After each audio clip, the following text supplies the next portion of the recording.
ভোটারদের টাকা দেওয়ার অভিযোগে পাবনার সুজানগর উপজেলা পরিষদের চেয়ারম্যান প্রার্থী শাহিনুজ্জামানকে গতরাতে আটক করে র্যাব। তার গাড়ি থেকে প্রায় 23 লাখ টাকা উদ্ধার হয়। এ ঘটনায় তার কয়েকশো সমর্থক আজ থানা ঘেরাও করে বিক্ষোভ করে। মুচলেকা নিয়ে আজ তাকে ছেড়ে দেওয়া হয়।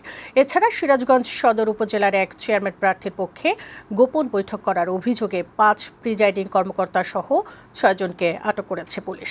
সংবাদদাতার পাঠানো তথ্যচিত্রে খালিদ হাসানের প্রতিবেদন। পাবনার সুজানগরের চর ভবানীপুরে র্যাবের টহল দল সোমবার মধ্যরাতের পর একটি প্রাইভেট কারে তল্লাশি করে 22,82,770 টাকা উদ্ধার করে। গাড়িতে সুজানগর উপজেলা পরিষদ নির্বাচনের চেয়ারম্যান প্রার্থী শাহিনুজ্জামান শাহিন ও তার সমর্থকরা ছিলেন। সেখান থেকে মোট 11 জনকে আটক করে র্যাব। ভোটারদের প্রভাবিত করতে টাকা দেওয়া হচ্ছিল বলে র্যাব জানিয়েছে। এই বিপুল পরিমাণ অর্থ সে অসৎ উদ্দেশ্যে সে বহন করছিল, নির্বাচনকে বিভিন্নভাবে প্রভাবিত করার উদ্দেশ্যে, এবং আমরা এই বিষয়টি রিটার্নিং অফিসারকে অবগত করি।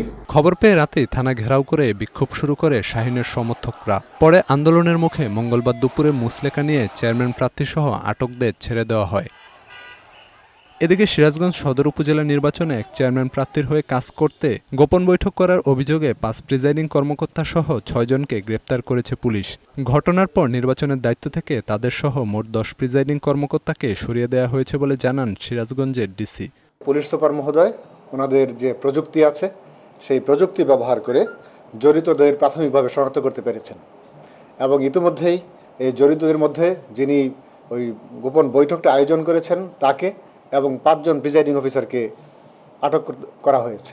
প্রথম ধাপে যে 140 উপজেলায় ভোট হবে সেগুলোতে নির্বাচনী সরঞ্জাম পাঠানো হয় মঙ্গলবার, তবে ব্যালট পেপার পৌঁছানো হবে ভোটের দিন।